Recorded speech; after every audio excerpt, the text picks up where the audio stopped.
comenzamos a grabar, así que vamos a empezar entonces con la clase de hoy. Cómo detectar una patología quirúrgica, muchas veces en la cavidad bucal. Déjenme que quiero sacar esto y correrlo para poder ver ya.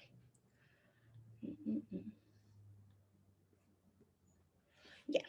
Entonces, por ejemplo, en la cavidad bucal, cuando ustedes están en la cavidad bucal, ustedes tienen signos que son súper clásicos que pueden observar.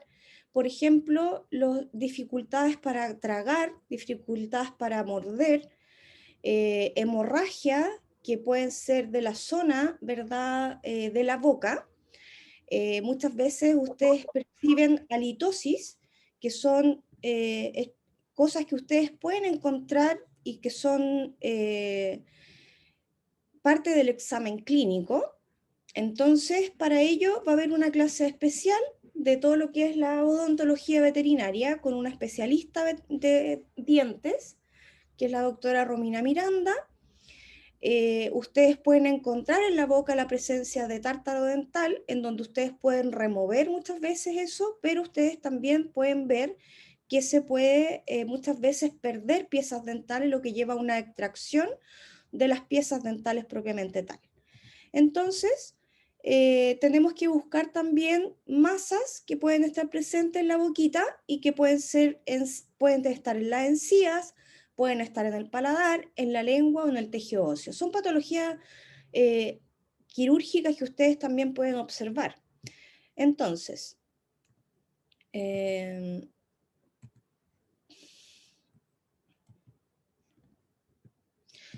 muchas veces por traumatismo, y acá les muestro un gato. No sé si les he mostrado esta diapo antes. Ay.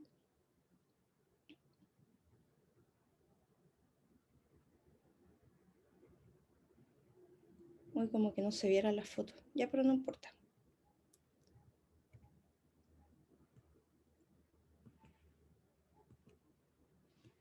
Bueno. En la zona nasal ustedes pueden encontrar signos también, con algunos signos que son, por ejemplo, estornudos con epistaxis. Muchas veces ustedes pueden encontrar deformaciones en la cavidad del hueso nasal, producto, por ejemplo, de un tumor como un TBT. Tumores que son súper frecuentes en nuestros animales domésticos, de edad avanzada sobre todo, encontrando lesiones óseas importantes como osteosarcomas. Enfermedades congénitas como los braquicefálicos, que ellos siempre van a sufrir de alguna u otra forma algún compromiso respiratorio, dental u ocular.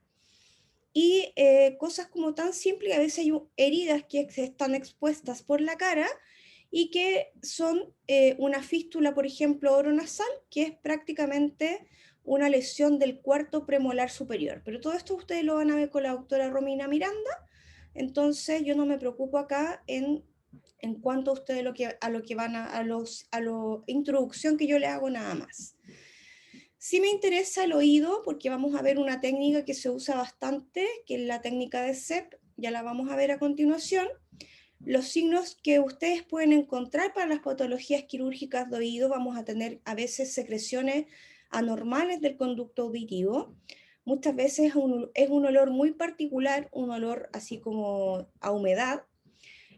Muchas veces el paciente, ustedes ven que se arrastra con su orejita y se rasca mucho, y esa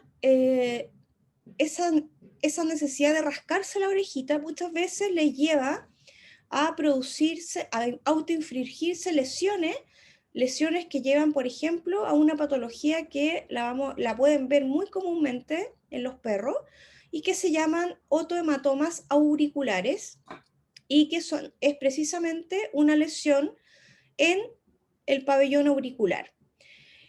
Las patologías que se pueden encontrar en el conducto auditivo son tumores del conducto auditivo propiamente tal, otitis crónicas y los otohematomas que ya les acabo de mencionar. Entonces, para las cirugías de oído, es súper importante que ustedes tengan claro la anatomía. Otra vez volvemos a lo mismo. y tengan claro toda la inervación, tengan claro toda la ramificación vascular, porque todo eso va a influir en lo que ustedes tienen que saber para hacer una cirugía en particular. Por ejemplo, el pabellón auricular está compuesto normalmente de estructuras que pueden afectar al pabellón propiamente tal, en este caso como es el otomatoma, en donde generalmente es una lesión autoinfringida que yo ya les dije, y es una lesión particularmente en la arteria auricular caudal, que es la fuente de la hemorragia. No sé por qué no se ve en la fotografía. Ya, pero bueno. Ocurre en la cara cóncava del oído y normalmente puede ser por causas primarias que pueden ser inflamatorias, parasitarias, alérgicas o cuerpo extraño como son las espigas. En el PDF que les envié, me parece que están las imágenes y está ok con las imágenes, ¿sí? ¿Verdad? Sí, profe. Sí, profe, se ven. En su PDF, ¿verdad? Sí. Ya, ok. Entonces, como estábamos hablando, dijimos que en los otomatomas crónicos, como la fibrina está cambiando la morfología del pabellón auricular, muchas veces se organiza de tal forma que deforman este pabellón auricular. Entonces esto lleva a un engrosamiento del pabellón, la oreja cambia su estructura normal y muchas veces hay contracción, ¿verdad?, del tejido que deja la oreja así como arrugada y una deformación del pabellón auricular propiamente tal. Entonces, el tratamiento es quirúrgico, se realiza una incisión en la cara interna del pabellón auricular, luego se drena todo el contenido sanguinolento y se limpia, ¿verdad?, dentro del pabellón auricular y se deja lo más limpio posible. No sé por qué no se ven las imágenes. ¿Ustedes ven las imágenes en la presentación? No, profe, en su presentación no se ve. No, No se sí, ve, profe. me parece súper raro. Ya, pero quiero llegar, ¿verdad? Quiero llegar al otro. Uy, tampoco se ve acá. Ok, déjenme ver qué es lo que le pasó a esta cosa. Pero en general, bueno, ustedes lo tienen en su PDF. Entonces yo les decía que este cierre se hace con capitones muchas veces, que ustedes en su PDF lo van a ver. Los capitones están hechos con las bajas de suero y pasan ustedes de un lado al otro. Luego de drenar este contenido, ustedes deben fijar esto con capitones, ¿ok? Y muchas veces se puede utilizar una esponja que lo tienen en su PDF, una esponja donde ustedes recortan la forma de la oreja y lo dejan de una forma de una forma tal cual como va cada oreja en particular. En general, los otomatomas hay que buscar las causas primarias, como bien decíamos, que muchas veces pueden ser por una atopia, ¿verdad? Porque el paciente presenta una alergia generalizada que no se sabe a qué. Entonces, buscar, por ejemplo, una alergia alimentaria que muchas veces puede terminar con un otomatoma, hipersensibilidad que se llama alimentaria. Entonces, ustedes tienen que ahí descartar qué es lo que le está produciendo la alergia, porque va a repercutir directamente en el pabellón auricular. Tienen que descartar las sarnas, porque una vez que ustedes tratan el otomatoma, muchas veces hay que tratar primero la causa primaria y después, o en conjunto, solucionar el problema de la causa primaria. Las pulgas, por supuesto, súper importante. Y importante que ustedes tengan claro entonces las causas primarias para que puedan tener súper en cuenta qué es lo que van a hacer. Hoy no se ve nada de lo... Espérenme un segundo.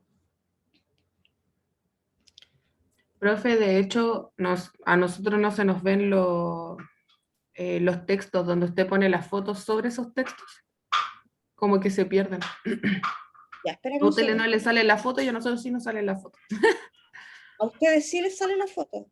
Sí, po. De hecho, no nos sale la parte del texto, eso que habló ahora recién de la atopia, alergia y todo eso, no nos... Ah, ya, pero mejor porque así usted Sí o después sí dice ponemos atención.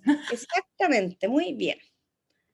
Ya, lo vamos a dejar así nomás y después vamos a ver el otro. Espérame, Profe, que yo no veo ninguna foto. no, pues. Ah, ¿cómo? ¿Y cómo algunos sí y otros no? No entiendo. Es Sí, que, profe, Javi, mira, en nuestros PDF que uno los descarga cuando las profes los manda, sí se ven, pero aquí en la clase no se ven. Ah, ya, sí, sí. Eso sí. Pero en la clase de ahora no se ve la foto. Déjenme. Sí, eso es lo que no, la estamos, clase, no, estamos no se ve diciendo todo el rato lo mismo. Déjenme ver una cosa. Déjenme. Déjenme ver algo y lo vemos al tiro. ¿Qué quiero? Mm, mm, mm.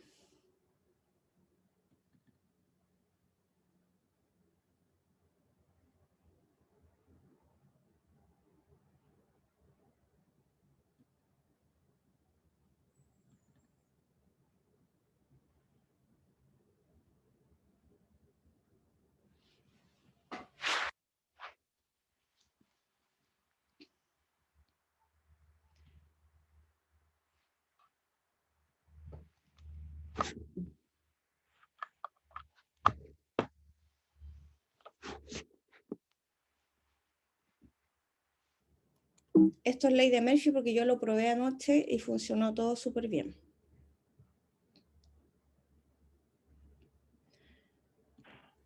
puede recargarse el tiempo que por nosotros también. ¿Ah? El internet se sobrecarga cuando hay más oyentes con su Zoom, y a lo mejor por eso no se ve bien. Oh, no te entiendo absolutamente nada. Te juro.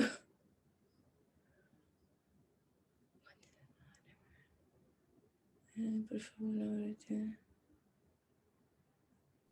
Que a lo mejor se le sobrecarga internet y por eso no se ve bien las fotos. no lo sé, no sé la verdad qué es lo que pasa, porque de verdad que anoche lo probé con la Pauli, le dije, Pauli, por favor, conéctate, lo vamos a revisar, que esté todo ok. No sé. A ver, veamos ahora. A ver qué pasa. A ver qué pasa. ¿Qué pasa? ¿Qué pasa?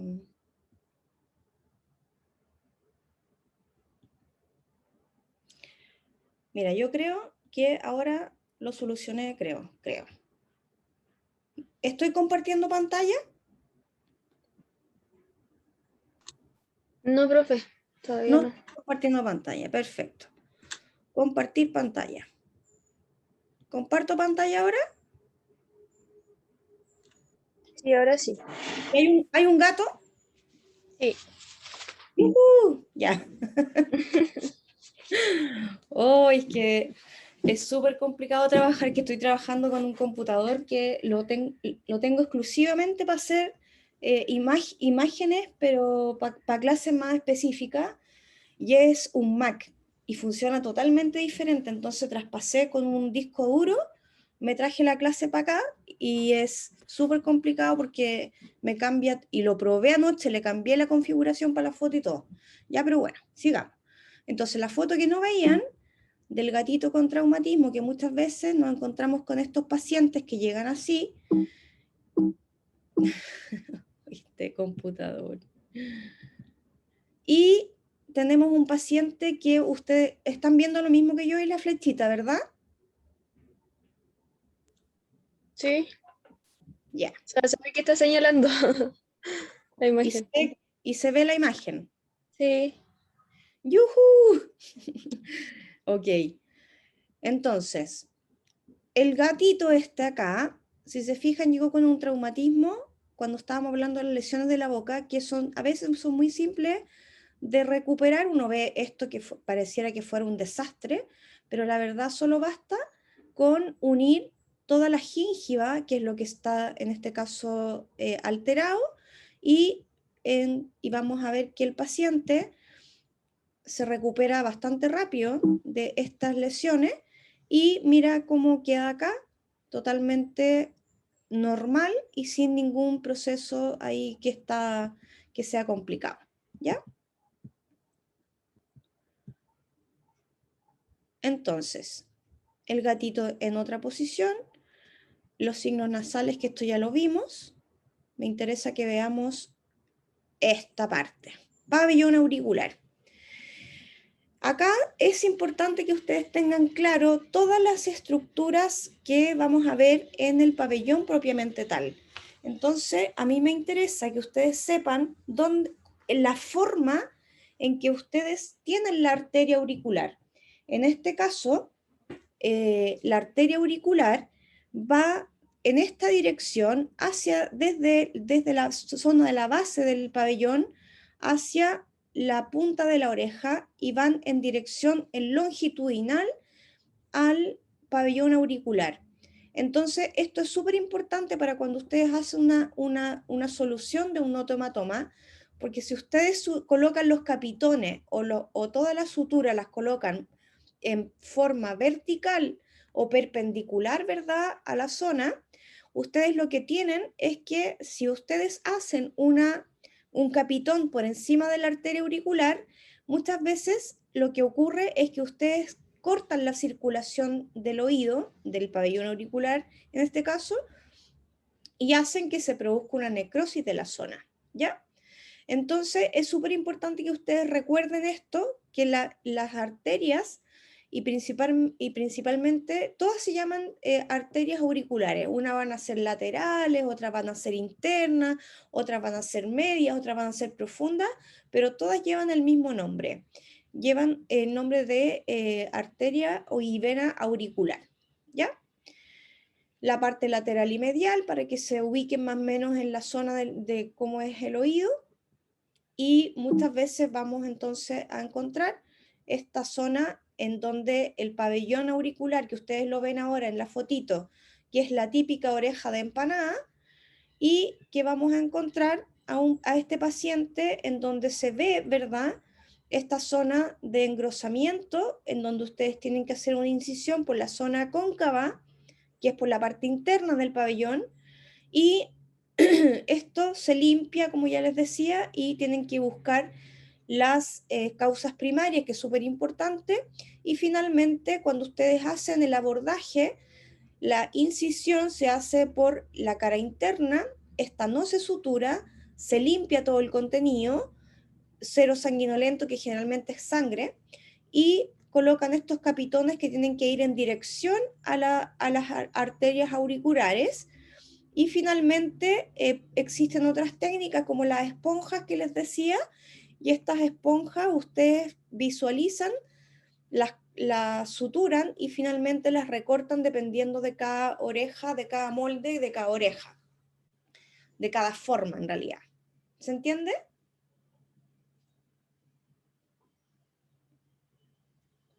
¿Sí? Sí, profe, sí se entiende.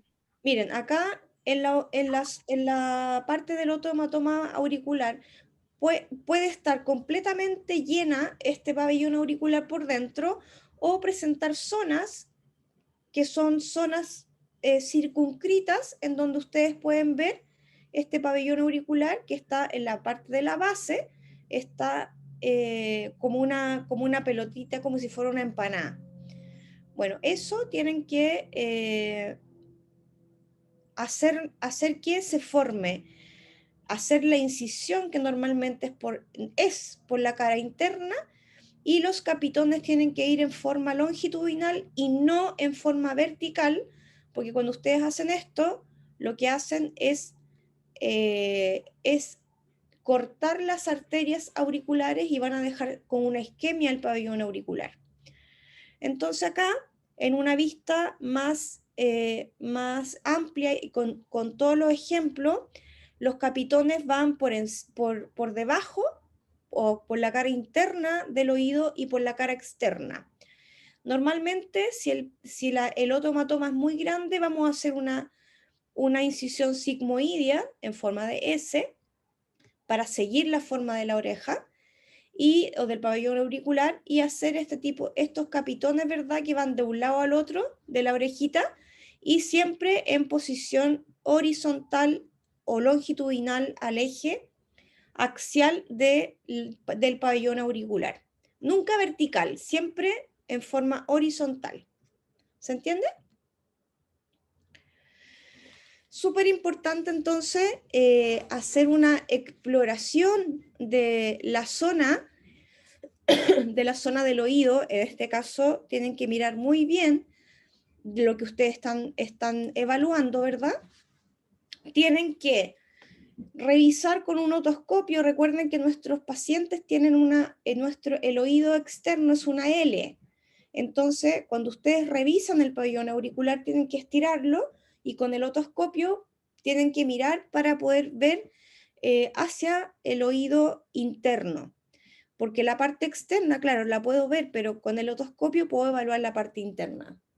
Entonces, la idea de esto es que ustedes vean a través del otoscopio y ustedes puedan ver estructuras, ¿verdad?, más internas, donde pueden ver la bula timpánica, que pueden ver la integridad de ella, pero siempre vamos a comenzar entonces con patología o buscando el origen de las otitis externas que nos van a llevar principalmente a estos otomatomas.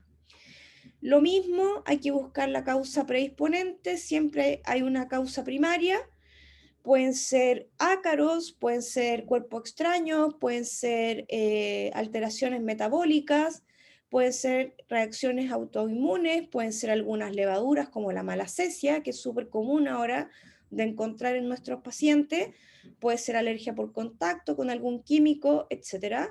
Entonces, siempre es bueno que ustedes tengan esta integración de su examen clínico buscando una causa primaria para después determinar si el tratamiento es quirúrgico o el tratamiento es clínico. Muchas veces estas otitis externas tenemos que ver si son de curso agudo o si son de curso crónico. Siempre buscar la etiología primaria. Siempre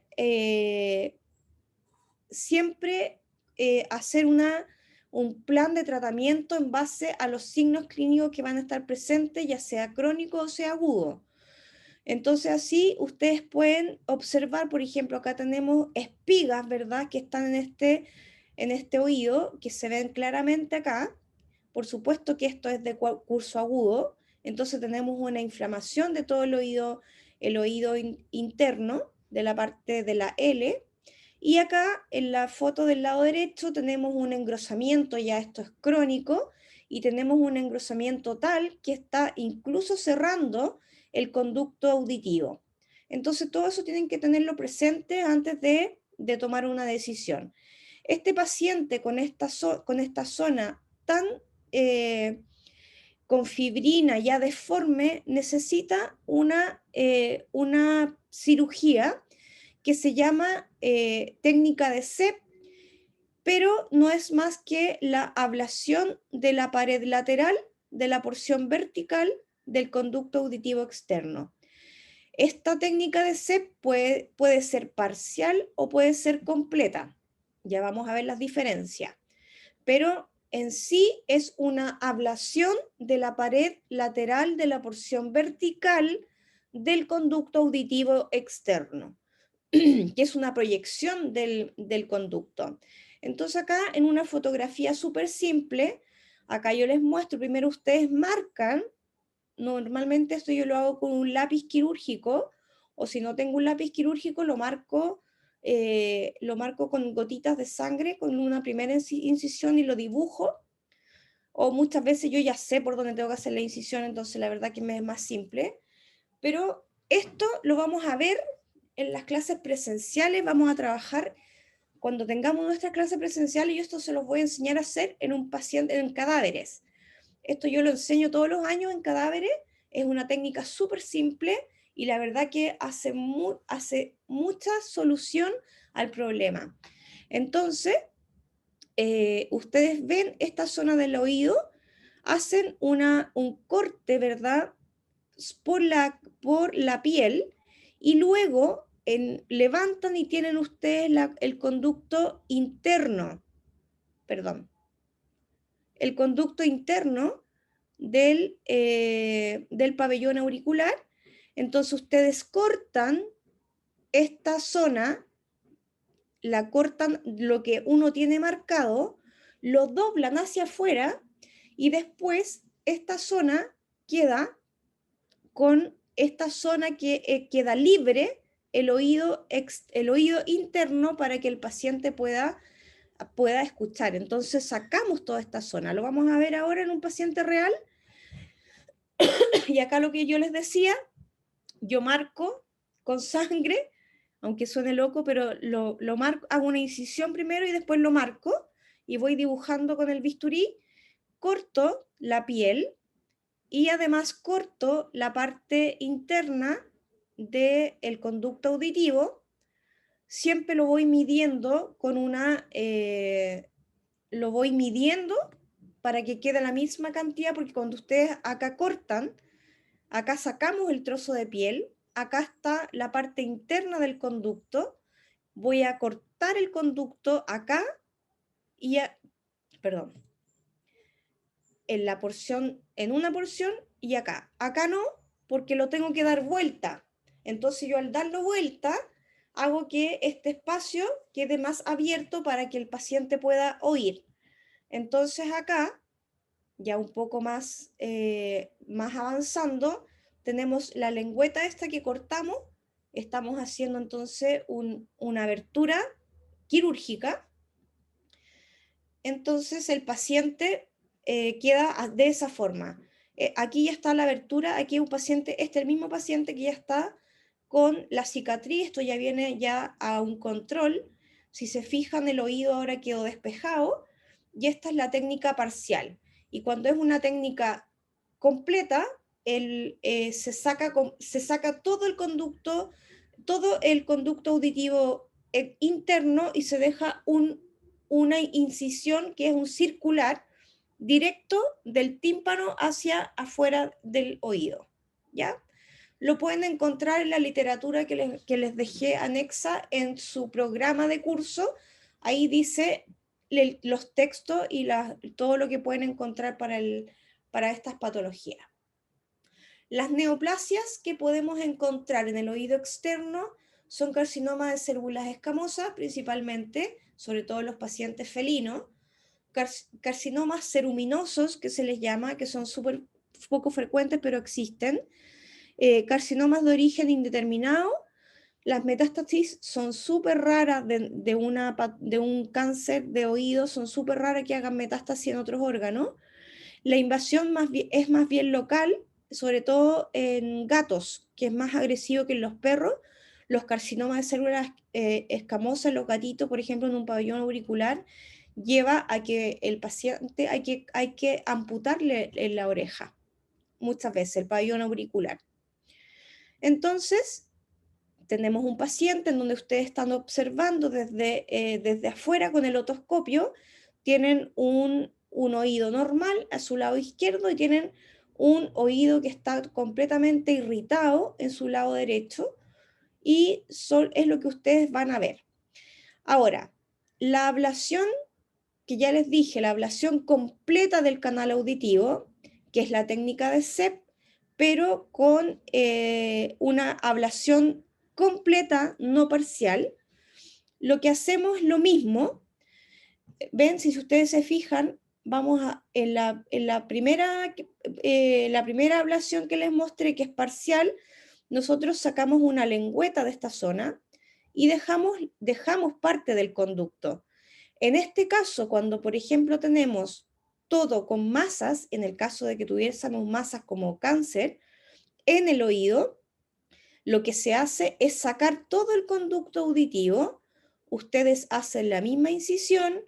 Es súper simple la técnica, porque ustedes van recortando y sacan una especie de cono, que es el conducto auditivo, y ustedes sacan este conducto, sacan las masas, y luego cortan este conducto auditivo y dejan solo una porción hacia arriba y una porción hacia abajo para que quede el oído casi que interno directamente a la superficie externa. ¿Se entiende? El dibujo está súper explicativo, así que lo debieran entender. Y lo van a entender mejor cuando lo veamos en la clase presencial. Porque esto lo hacemos. ¿Sí?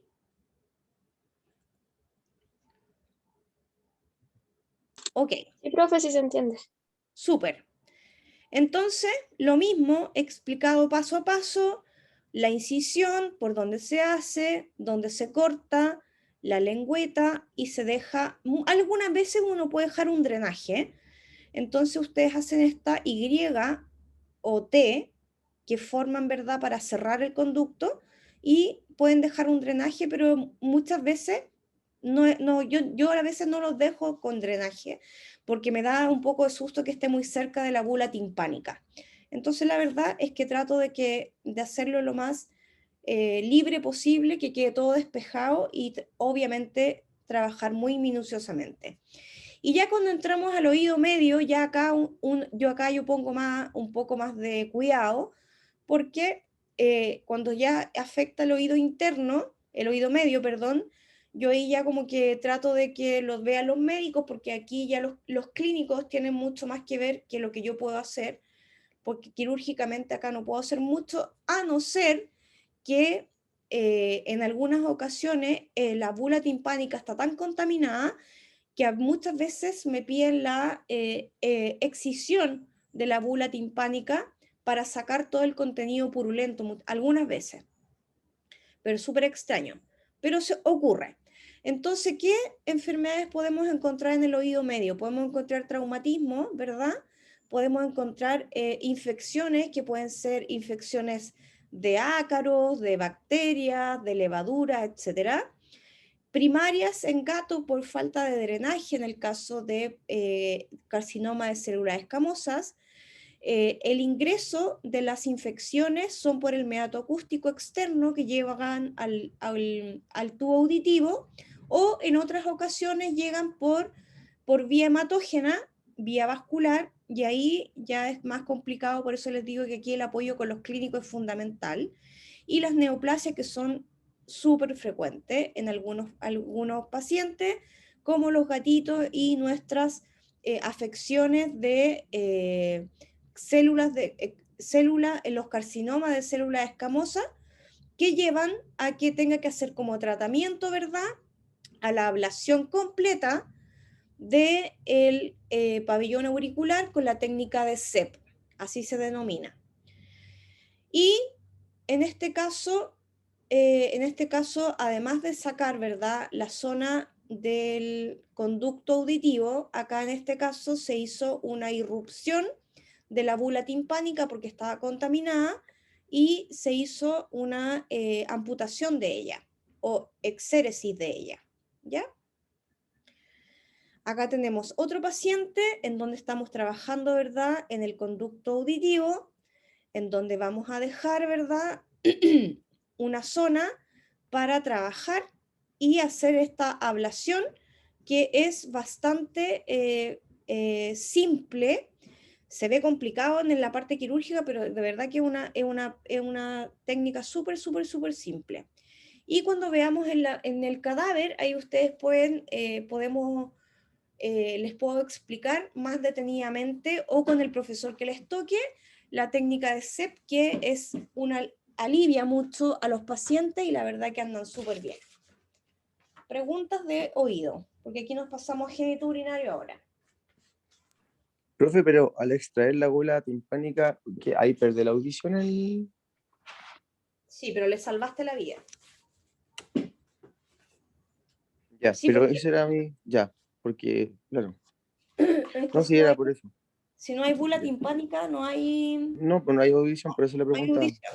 Por eso le dije, en casos muy extremos, el tratamiento es extraer la bula timpánica, pero eso ya es muy complicado porque si tú no lo extraes, luego pasa una encefalitis, y ahí ya estamos mal. Ya. ¿Ya? Ya, profe. Ok.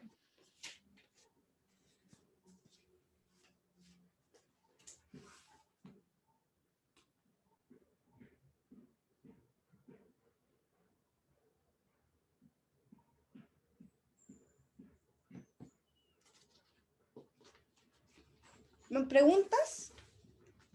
Sí, con respecto a los tomatomas, profe, ¿Ya? cuando usted hace la incisión en ese, ¿Ya? el drenaje, porque eso, yo he visto esas como empanaditas que se forman en la oreja. ¿Sí? Claro. Ya, por ejemplo, ya, se aplica, se hace la incisión, se hace drenaje, se saca todo el líquido, y esos son como los famosos, lo que usted nombraba, los famosos como corchetes son. Capitones, Capitones, claro, pero es como es como una engrapadora que uno va trabajando con eso, ¿cierto? ¿no? ¿No? No es una Ah, engrapadora. Tiene que ser lo menos agresivo posible. claro que yo no, ¿y eso cómo son? Es que yo no los conozco, por eso le he preguntado. Es que se hacen con la bajada de suero. Le vas cortando en pedacitos de 1 centímetro, ¿sí? Ah, y después usted va Y pasando después la sutura por el dentro, por ya, dentro. ya, aquí no sabía eso, por eso le preguntaba. Y la Ya, idea, entendí. la idea de eso es que la sutura Vaya aplastando. no rebane la piel. Ya entendí, ya, profe. Algunos colegas ocupan botones, que Ya, también, claro, que también puede ser y se puede utilizar. La idea es que no, comprimir ambos lados, la para que cara no haya interna y la cara fluido, externa, claro, para que no se junte otra vez, el líquido inflamatorio. como las arterias están rotas por la autoinfringirse rasquido. Entonces lo que hago es que primero hago hemostasia, porque yo no puedo suturar la arteria que está afectada, porque son muchas. Entonces, como son muchas, el tratamiento va enfocado a hacer una hemostasia completa y con técnicas quirúrgicas como es la esponja, como son los capitones, como son los botones, etcétera, etcétera. ¿Ya? Ya, profe, sí, entendí. Eso. Si no hay más dudas, voy a cambiar a otra clase ahora.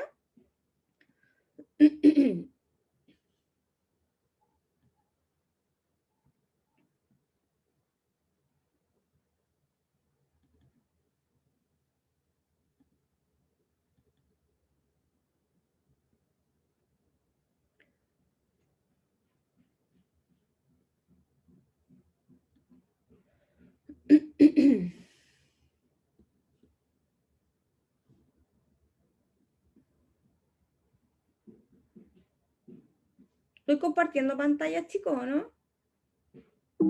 No, profe. Ya. Ok. Y no sé dónde estoy.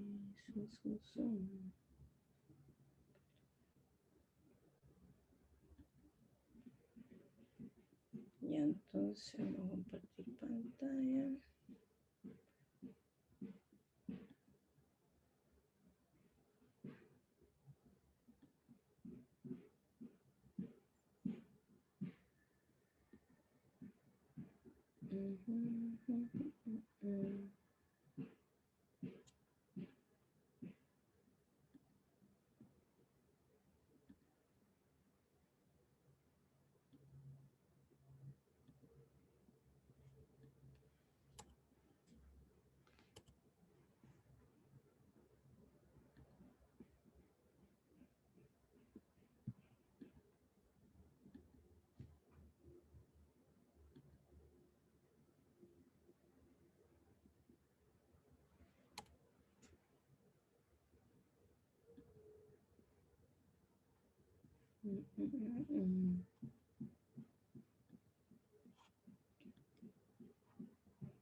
Ya, ¿ahora? Sí, ahora sí. Ya, súper. Espérame. Que...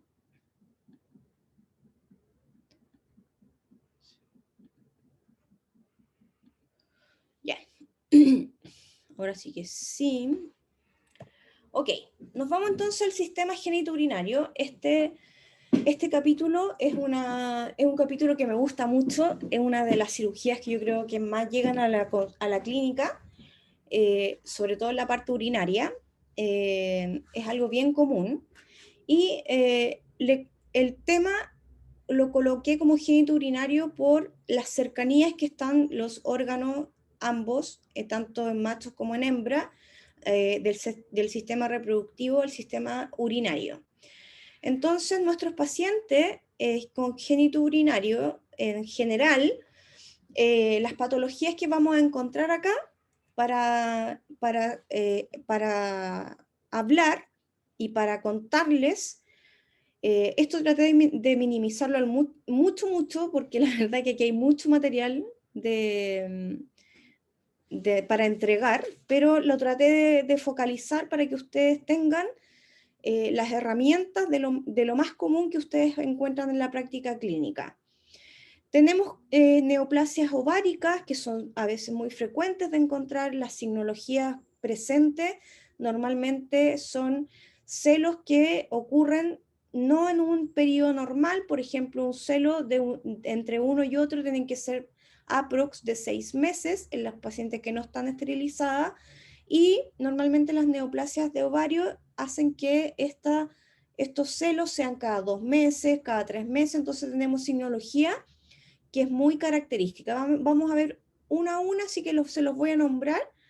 Tenemos las neoplasias de útero, neoplasias de vagina, que tenemos que diferenciarlas de prolapsos de útero, de prolapsos vaginales, de hiperplasias vaginales, de piometras, y exploración muchas veces con sondaje de cistocentesis para ver si hay alguna infección urinaria.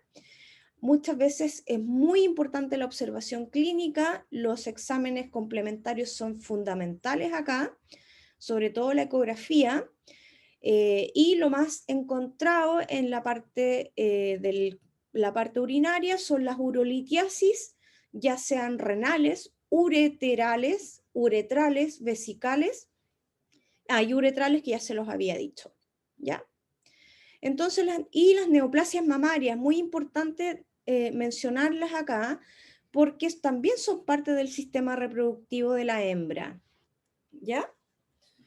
Entonces tenemos estructuras como son, esto ya lo vimos en las clases de cirugía general. También se le llama a las mastectomías, se le llama también lumpectomía, ¿ya? Que es como la extracción de la masa o parte de una glándula mamaria. Tenemos mastectomías simples cuando es la escisión de una glándula completa, una regional cuando es la escisión de la glándula afectada, una mastectomía regional cuando saco solo algunas de extirpación de todas las glándulas mamarias y sacando los tejidos adyacentes, es decir, una mastectomía regional unilateral en este caso, de la línea completa, y se puede hacer también mastectomías bilaterales. En pacientes que ustedes van a hacer mastectomía, tienen que asegurarse de que estos pacientes tienen que además ser sometidos a ovarohisterectomía. Cuando son sometidos a una mastectomía sin ovariohisterectomía, lo más probable es que vuelva otra vez a aparecer el tumor mamario, porque muchas veces son dependientes de estrógeno. ¿Ok? Entonces, esto ya lo vimos en la clase pasada, lo pueden complementar con cómo se irrigaba, que ya lo vimos en la clase anterior, en la clase de cirugía general. Muchas veces las neoplasias mamarias son muy poco frecuentes en perros machos. Se observan a veces gigantomastia en pacientes machos, pero por X razones, por algún tumor que es productor de estrógeno, por ejemplo, pero es muy poco común de encontrar. El más frecuente es el tumor mamario, es un tumor muy frecuente de encontrar en pacientes caninas que no están esterilizadas, es poco frecuente en felinos, un tercio de ellas de los tumores que se presentan en gatos pueden ser de tumores mamarios, pero la verdad es que no son no tienen alta incidencia. En los perros, de un 35 a un 50% son de características malignas. En los felinos, cuando aparece una glándula mamaria afectada, el 90% es maligno, es de pronóstico malísimo. La diseminación va a ser por vía linfática y por vía hematógena para los linfonodos regionales, por lo cual hace metástasis, y es menos frecuente encontrar neoplasias de glándulas adrenales, riñones, corazón, hígado, hueso, cerebro y piel. La etiología muchas veces desconocida, pero generalmente es asociada a un tema hormonal por producción de estrógeno, y la mayoría de ellas se previene con una ovariohisterectomía antes del primer celo, inclusive, o antes del primer año de edad. Y siempre les van a preguntar, los dueños siempre preguntan esto, pero ¿es necesario, doctora, que tengo que cruzarla primero? ¿O es necesario que tenga su primer celo? Sí, a veces antes se prefería esterilizar muy tempranamente. Hoy día también, no es algo que ha cambiado, pero apareció un estudio en donde decía, y está comprobado estadísticamente bajo un estudio científico, que las pacientes operadas a muy temprana edad, la hormona de crecimiento se detenía, y se detiene de hecho, por ende el paciente se queda como más chico de lo normal. Entonces son pacientes que efectivamente nosotros debiéramos esperar a que cumplan 5 meses más o menos para comenzar a esterilizar. Y ojalá esterilizar antes del primer año, el primer celo inclusive. Entonces, las neoplasias mamarias y riesgo que existen en las perritas es de un 0,05% si se operan antes del primer celo. Un 8% de ellas pueden presentar tumores mamarios si se operan después del primer celo. Y después del segundo celo aumenta ya un 26%. Por ende, entre más lejos va la edad, la probabilidad del porcentaje de aparición de tumores mamarios malignos es mayor. ¿Ok? Entonces esto lo tienen que tener súper claro. Los porcentajes de presentación de antes del celo son de un 0,05%, o sea, es casi que es imposible que salga uno, ¿ya?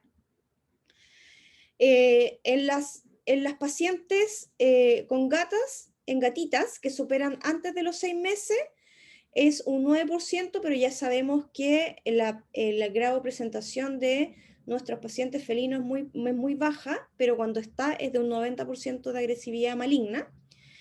En gatitas que se hacen ovariohisterectomía de 6 y 12 meses, lo que aumenta es un 14%. Fíjense que, y generalmente esto va a estar asociado a un carcinoma mamario, o sea, jamás va a ser algo benigno. Entonces, ¿qué pasa? Que los receptores de estrógeno y o progesterona se ven reactivos a este tejido, y en ellas, cuando se presentan las gatitas, ya dijimos que el 90% era maligno, pero dependiendo de la edad, el 50% de ellos son malignos y el 70% son benignos. Los tumores mamarios en gatos y los tumores mamarios en perros son benignos, perdón, en general, y esto quiero que les quede súper claro, miren, los tumores mamarios en gatos siempre van a ser malignos, y los tumores mamarios en perritas siempre, o perros y gatas, siempre, la mayoría de las veces va a ser benigno cuando se operan antes del primer celo, perdón. Y esto va a estar también asociado con la administración de progesterona. Ojo con los progestágenos que aumentan totalmente la presentación de estas neoplasias. Los tumores mamarios benignos que podemos encontrar son los fibroadenomas, los adenomas y los tumores mesenquimatosos benignos.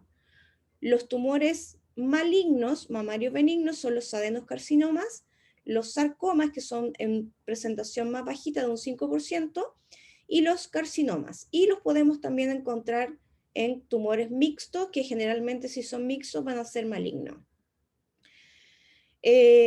Las masas mamarias pueden ser de diferentes tamaños según la presentación que éste lleve de agudo o crónico. Generalmente el dueño viene cuando es una pelota de fútbol y el dueño te dice, no, si esto le apareció ayer, típico. La zona más frecuente de encontrar en caninos es en las glándulas mamarias caudales, ya habíamos hablado de esto, que van a ser irrigadas por las arterias y venas epigástricas caudales. Se pueden encontrar múltiples o solamente una única masa o que estén presentes en ambas líneas mamarias. Pueden ser pedunculadas, ¿verdad? O pueden ser fijas, sólidas o quísticas, ulceradas o cubiertas por piel o pelo. Les doy todas las alternativas que ustedes pueden encontrar. Siempre sospechen, cuando ustedes exploran, sospechen siempre de carcinoma inflamatorio o mastitis si la glándula presenta una inflamación difusa y ustedes palpan y ustedes ven leche. No lo vayan a confundir con una mastitis, por eso es importante la exploración clínica. Los carcinomas inflamatorios suelen estar siempre ulcerados. Se puede palpar un aumento de tamaño de los linfonodos axilares o inguinales en el caso de que fueran linfonodos sublumbares. Mediante la palpación rectal ustedes también lo pueden ver. El paciente presenta algunas veces cojera, porque como la ubicación es caudal, el paciente presenta una cojera, o a veces cuando está muy comprometido el drenaje linfático, ustedes encuentran edemas del miembro afectado en la zona que está la glándula mamaria.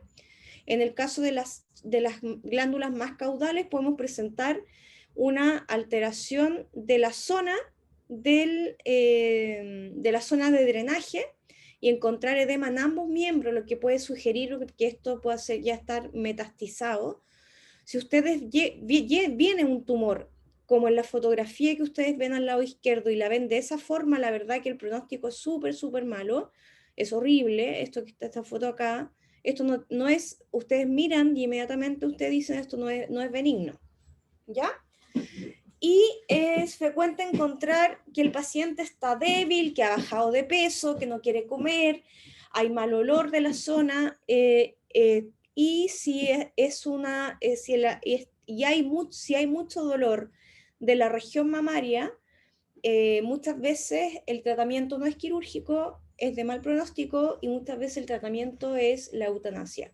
Sobre todo si hay metástasis en todos los órganos y si existe metástasis pulmonar. ¿Ya? Entonces hay que enseñarle a los dueños que no esperen a que esté así como en la foto 1 de su lado izquierdo de la pantalla, porque en verdad ahí no se va a poder hacer nada. Entonces tenemos que tratar el dolor, la inflamación y las hemorragias.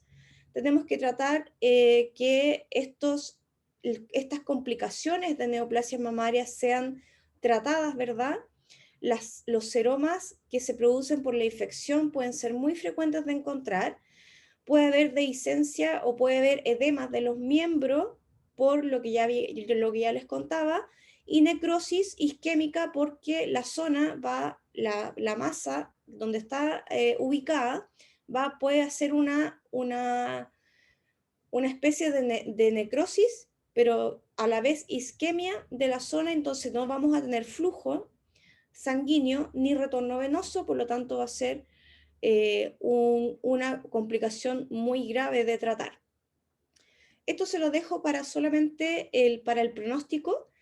Esto es más bien medicina interna, entonces se los dejo acá como para que ustedes lo tengan en sus cosas para la vida, ¿ya? Pero son cosas súper interesantes que no son de tratar, no, es más bien clínico, ¿ya? Pero se los dejé igual para que ustedes lo tengan en su apunte.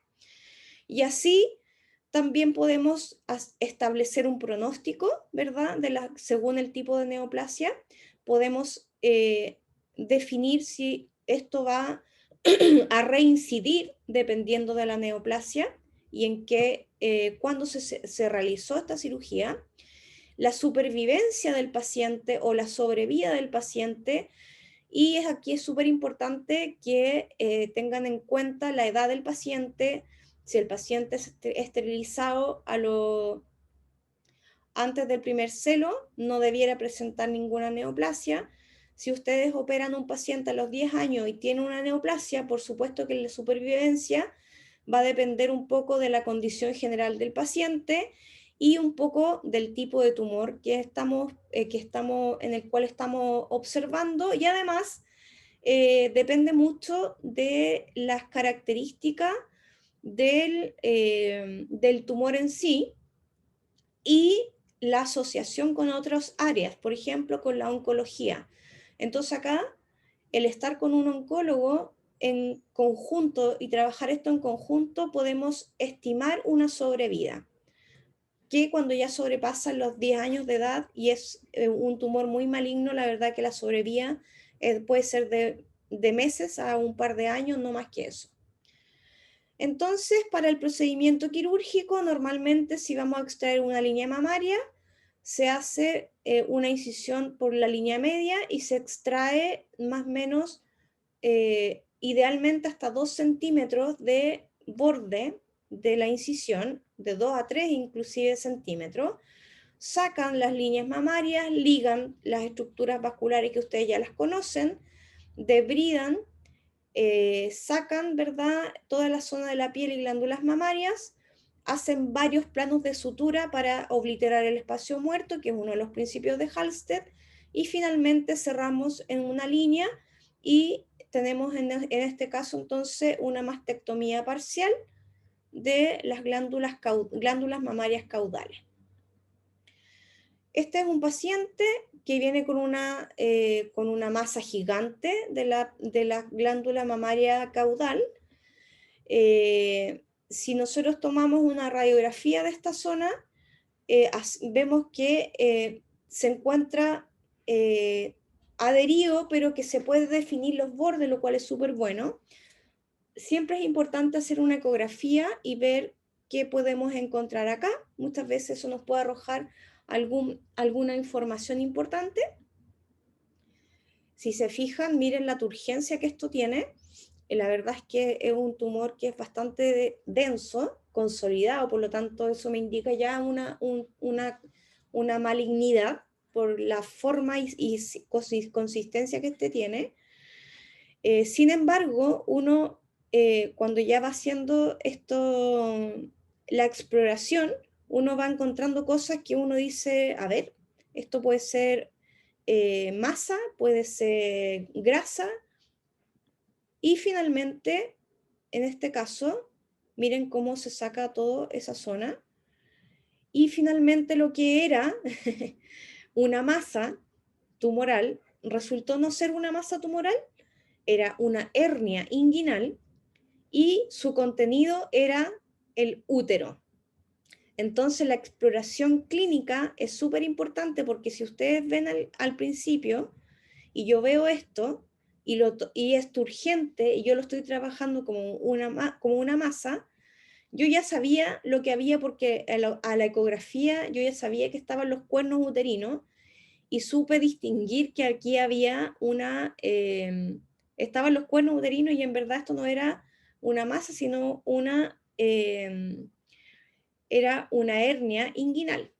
Sin embargo, en la radiografía se ve esto como una única masa rara, no se logra definir, pero es importante que ustedes hagan estas diferencias y los exámenes complementarios para ver que en este caso resultó que no era un tumor mamario, sino que resultó ser una hernia inguinal.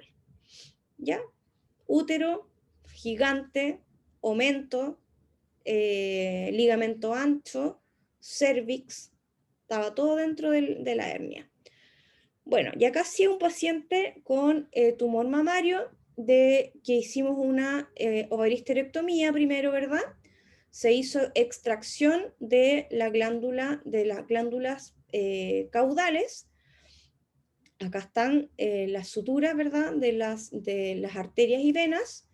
Y si se fijan el espacio gigante que quedó, uno dice, oh, esto no se puede cerrar, pero sí se puede cerrar, se va con calma, vamos suturando por plano, más o menos unos 2, 3, hasta 4 planos, para que obliteren el espacio muerto, y finalmente lleguen a esto, en donde dejan totalmente aproximado. Muchas veces se puede dejar un Penrose, o pueden dejar un tubo, que es una bajada de suero para pasar tratamiento de analgesia, como lo es la bupivacaína, en el tratamiento postquirúrgico para el manejo del dolor, y dejar a este paciente con un drenaje cuando hacen cuando hacen estas cirugías que son súper dolorosas, en donde ustedes tienen que hacer un manejo del dolor importante. Las neoplasias uterinas de origen benigno tenemos los leiomiomas, y de origen maligno tenemos los leiomiosarcomas y los adenocarcinomas endometriales. Los leiomiomas son tumores que afectan a las fibras musculares. El leio viene de músculo, entonces, y ahí viene entonces el oma, que es para decir que es algo benigno, y sarcoma para decir que es algo maligno. Entonces, de nuevo, les dejo acá un algoritmo, ¿verdad? Que de las neoplasias uterinas, cómo se comportan cuando aparecen en el paciente. Leiomiosarcomas, adenomas y adenocarcinomas endometriales. No se describen una predisposición racial, sin embargo, afectan a edad mediana y en mediana adultos y en adultos. Y la verdad es que en realidad cualquiera sea el origen y cualquiera sea el origen de la neoplasia uterina, el tratamiento siempre es el mismo. Es una ovariohisterectomía, y dependiendo de la malignidad, lo podemos complementar con una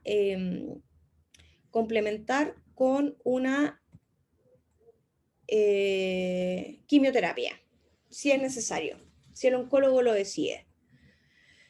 Entonces, lo mismo, las neoplasias uterinas les dejé acá para que ustedes lo tengan, porque esto también es parte de una clase de medicina, pero se los quise dejar igual, porque creo que es importante que tengan estas materias, y está como con mucho detalle la signología clínica que ustedes encuentran, qué tienen que hacer ustedes a la exploración clínica del paciente y estimar el pronóstico. Entonces acá hice una mezcla entre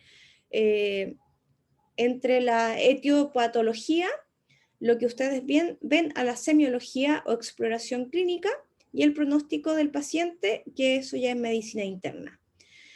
Entonces, el diagnóstico diferencial que tenemos que hacer de las masas uterinas son con los tumores de células escamosas, lesiones fúngicas, masas del tracto urinario, linfadenomegalia o inflamación por X motivo, porque puede ser una mastitis, por ejemplo. Otros, como el trauma, en el caso de la torsión uterina o en el caso de la hernia inguinal.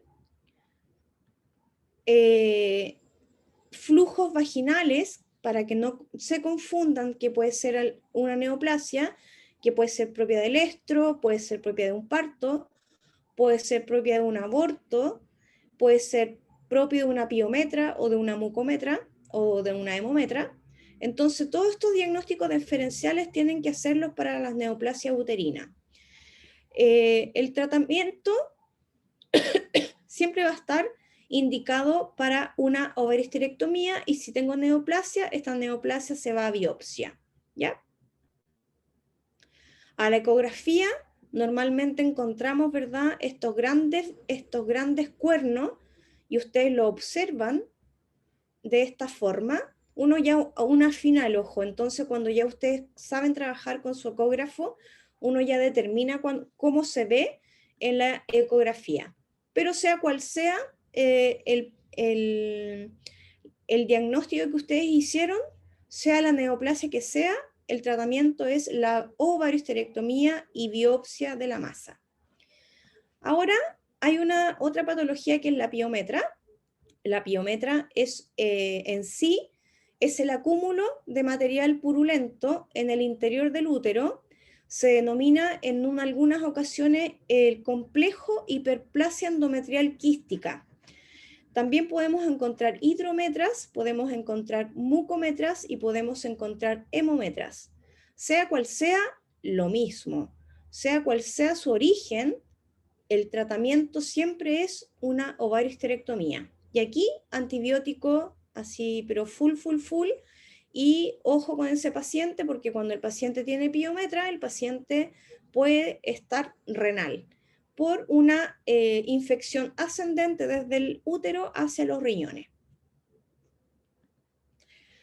La patogenia de la piometra generalmente es potencialmente mortal, se asocia a la hiperplasia endometrial quística o este complejo que le llamamos. Se desarrolla durante el diestro, incluso en el anestro. Recuerden que esto se genera porque el paciente presenta un estadio normal de celo. En este estadio normal de celo, lo que empieza a ocurrir es que el útero, creo que los tengo en un logaritmo más adelante, así que me voy a detener ahí. La piometra en felinos es muy poco frecuente de encontrar, puede aparecer en algunas pacientes felinas, pero nunca se presenta como piometra. Generalmente se presenta como mucometra, ¿ya? Es súper baja su incidencia, casi que no se presenta. Y la patogenia acá es un juego de la etiopatogenia entre la progesterona y el estrógeno. Entonces la progesterona estimula al endometrio a que inhiba, ¿verdad?, la secreción de estrógeno. Por lo tanto, lo que hace la progesterona es que hace que todo empieza a preparar al endometrio para recibir al embrión o a los fetos en el caso de los perritos o los gatos, y el estrógeno incrementa el número de receptores uterinos para la progesterona. O sea, aquí el juego hormonal es fundamental. Entonces, cuando aumentan estos receptores, cuando yo tengo una respuesta exagerada de la progesterona, normalmente ocurre que estos pacientes estuvieron en celo y por eso la bacteria más común de encontrar en las piometras es la Escherichia coli, por la zona en donde está, ¿verdad?, entre el ano y la vagina, ingresa Escherichia coli al útero sin querer, y lo que pasa es que esta progesterona comienza a cerrar el cervix, y lo que pasa es que deja entonces un lecho de bacterias dentro del útero que tienen el lecho perfecto para multiplicarse, porque queda un caldo de cultivo porque este cervix se cerró. Entonces comienza la progesterona a generar más engrosamiento de la pared del útero y por supuesto tenemos más flujo de bacterias que van a ir reproduciéndose una y otra vez. ¿Cuándo llega el paciente? Cuando han pasado más o menos 3 semanas, y el paciente llega porque apareció con la signología clínica clásica de que el paciente dejó de comer, que solo toma agua, que está con vómito y con abdomen agudo, con dolor. Y el paciente llega muy decaído, y ustedes ahí en la anamnesis es importante que ustedes pregunten, ¿estuvo en celo? Y si tienen suerte puede venir con el cervix no tan cerrado, lo que se llama a cuello abierto, y viene con una secreción purulenta, con una descarga que ustedes ven por la vulva. Y eso les ayuda un poquito al diagnóstico. Y acá les dejé el logaritmo que me encanta. Entonces acá va el paso a paso de por qué se produce la piometra o este complejo endometrial quístico, y para que ustedes lo tengan, que es lo mismo que les acabo de decir, pero de forma del paso a paso. Lo que me importa que ustedes sepan es que la administración de estrógeno exógeno, que muchas veces antes se colocaba para producir abortos o para, si había un X paciente que se cruzó y querían evitar la preñez, les colocaban valerianato de estradiol, que es estrógeno puro. Entonces eso finalmente, obviamente, producía un aborto, pero además la probabilidad que produjera una piometra era casi de un 90% y aplasia medular en un 75%, lo cual era muy grave. Tuve hartos pacientes con, eh, con esta patología de aplasia medular asociado a una piometra y asociado a la administración de una famosa anticonceptiva que había antes que se llamaba Ovo 6. Pero bueno, yo creo que ustedes ni lo conocieron eso. O algunos sí. En el campo se ocupaba mucho. ¿Están durmiendo? No, profe, la estaba escuchando, de ya, la qué OVO bueno. 6. Ah, de la Ovo 6, ya, muy bien. Ok, entonces la piometra, su patogenia es, ya lo acabamos de decir, el principal agente causal es la Escherichia coli, tiene mucha afinidad por el endometrio y el miometrio, entonces es un ambiente propicio para que ella se reproduzca. Es una invasión de una bacteria que es oportunista. La ruta principal de infección es por ascensión fecal, desde el recto al útero, que baje, ¿verdad?, a la vagina y entre. Y el flujo vaginal se produce si el cervix está abierto o si está cerrado, que ya se los comenté.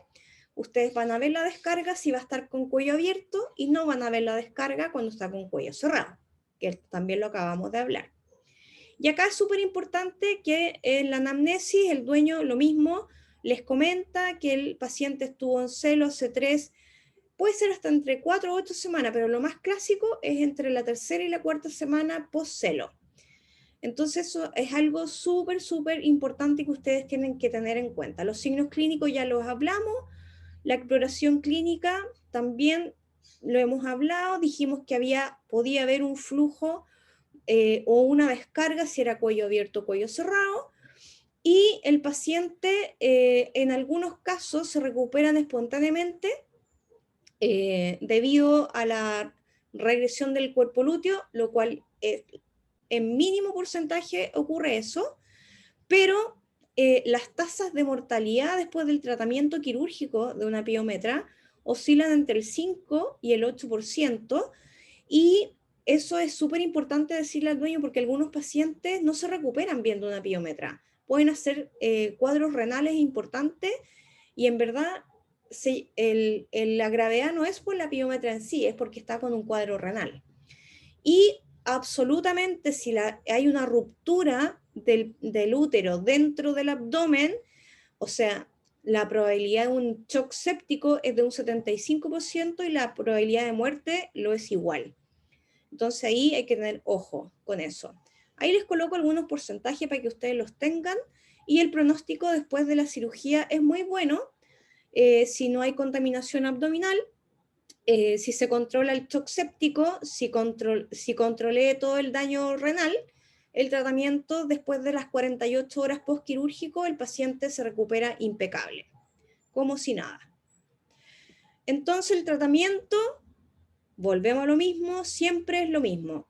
Una anestesia que sea propicia para un paciente ASA 3. Recordemos que las piometras son pacientes ASA 3 graves, pero no de muerte, si las tratamos bien, con una laparotomía exploratoria, una laparotomía mediana, umbilical o preumbilical, porque tenemos que hacer una exploración, y finalmente terminamos en una ovariohisterectomía.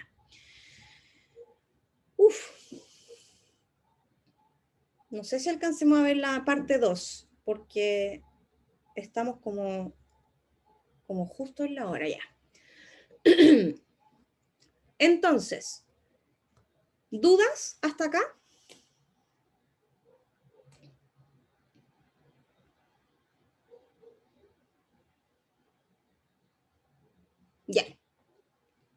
Eso significa que no.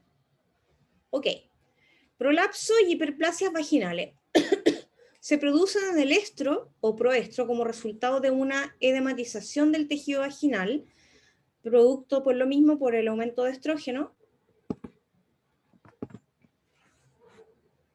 Hay que diferenciar siempre entre la hiperplasia vaginal y el prolapso. Un prolapso conlleva la protrusión de la mucosa en 360 grados, o sea, lo dio vuelta entero, así 2 veces. Hiperplasia, que puede originarse a partir de un pedúnculo de la mucosa del suelo vaginal, y otras denominaciones donde ustedes van a encontrar de hipertrofia vaginal, edema vaginal, prolapso vaginal, eversión del pliegue vaginal e hipertrofia estral. Todos esos nombres los encuentran para esta patología. La fisiopatogenia es que la mucosa no está realmente hiperplásica, sino que el aumento debido al edema, producto de que llega más flujo de sangre, dado el estro, que aumenta la cantidad de sangre que llega a los órganos reproductivos. La mucosa se va a encontrar hiperémica, porque va a estar con este gran contenido de sangre que llega en este proceso. Se va a encontrar edematosa y queratinizada, y va a ser la consecuencia del estímulo estrogénico. Estos efectos normales se acentúan en caso de prolapso o hiperplasia, produciendo que esta mucosa se salga de su lugar normal, de su posición normal, por este aumento estrogénico normal. Esto normalmente ocurre, por ejemplo, hay pacientes que son clásicos que llegan con esto, como son los boxer hembras, los bulldog francés, bulldog inglés. Son súper frecuentes de encontrar este tipo de patología, y ustedes pueden observar cómo este se ve. Este edema provoca una protrusión del tejido vaginal por la vulva, entonces queda totalmente expuesto toda esta zona, y muchas veces se puede ulcerar si no es tratada inmediatamente. Los hiperplasia vaginal, sus factores predisponentes, es muy raro en gatas. Es raro, pero es más frecuente en las hembras. Es raro de encontrar también, pero en hembras de razas grandes, y ya les dije cuáles son las que principalmente tienen esta hiperplasia, donde el boxer, pero así la lleva siempre. Y el bulldog inglés, en hembras. Perras jóvenes, mayores de 2 años, y ocurre durante los 3 primeros ciclos estrales. O sea, mientras más va creciendo el paciente va siendo este factor predisponente menor, ¿ya? La anamnesis, lo mismo, súper importante. Acá les dejo anotado los tips para que ustedes los tengan. Yo antes, cuando yo comencé con clínica, yo anotaba todo esto en tarjetitas, entonces tenía todo anotado, entonces tenía anamnesis y colocaba todo esto que tengo acá. Entonces todo lo que tengo acá para ustedes es para que ustedes lo ocupen para la vía. Yo les entrego toda mi información, todo lo que yo ocupaba para tener como mis apuntes torpeos, por así decirlo, y no como torpeo para copiar, sino que como un torpeo para tenerlo para mí cuando llegaba un paciente, y tenerlo ahí para saber qué preguntas hacer, qué mirar, que no se me olvidara nada. Entonces la anamnesia es fundamental la exploración clínica, la semiología, en donde ustedes observan, tocan, palpan, miran, etc. Y todo eso es muy importante dentro de la exploración física. Los prolapsos crónicos tienen una apariencia que va a ser así como más corrugada, muchas veces va a estar necrosado, y en un prolapso agudo, que no está protruido todavía, se caracteriza por presentar una mucosa que va a estar como asomando, que va a estar brillante, que va a estar de color rojo, y de color rojo, palo rosa me refiero, y con un poco de edematización, ¿ya? Y lo mismo, todos estos pacientes son pacientes que van a tener que tener una anestesia en particular, una laparotomía o celiotomía, y van a terminar finalmente en el tratamiento, que es una ovariohisterectomía, ¿Ya? Diferencias, y esto sí me importa que tengan súper claro cuál es la diferencia entre un prolapso vaginal y una hiperplasia vaginal. Siendo en ambos el tratamiento el mismo, pero tengo que diferenciar qué es lo que es. ¿Por qué? Porque en el prolapso vaginal hay una protrusión circunferencial de toda la pared de la vagina. Queda en forma de dona, así tal redondito cual de un orificio al medio, y la cirugía es la reducción manual. Se sutura la vulva, ustedes reintroducen todo y suturan la vulva, así le hacen un punto de lado a lado para que no se salga, o una bolsa de tabaco, y obviamente con eso basta, pero tienen que idealmente hacer también una ovarohisterectomía. Y la hiperplasia vaginal ya es una masa que protruye en el piso de la vagina, está craneal con respecto a la abertura de la uretra externa. El tratamiento es farmacológico con gonadotrofina corónica y el tratamiento es cirugía inmediata, ¿ya? Pero es cirugía de ovarohisterectomía. Ambas, pero este es de mayor riesgo y se hace la cirugía de inmediato, a diferencia del prolapso vaginal, que podemos hacer esto manual y después programar la cirugía en 1 o 2 semanas más. La hiperplasia vaginal, cuando llega ya, el tratamiento es quirúrgico inmediato. Y se me acabaron las diapos de ahora.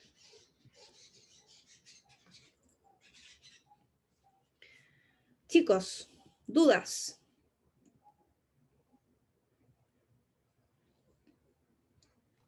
No, profe, por mi parte.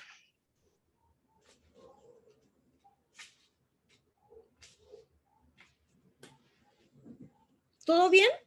¿Clarito? Sí, profe. Sí, yo les dejé esta diapositiva porque me gusta mucho entregarle esto, porque yo podría haber hecho un resumen muy, muy grande, pero me interesa que se queden con esta información porque les va a servir mucho, mucho, mucho, porque estas patologías son súper frecuentes de encontrar en la práctica clínica diaria. Entonces me gusta que tengan esta información. Chicos, queda la parte 2, que ahora viene la parte urinaria. ¿Les parece si lo vemos el viernes también, la parte 2?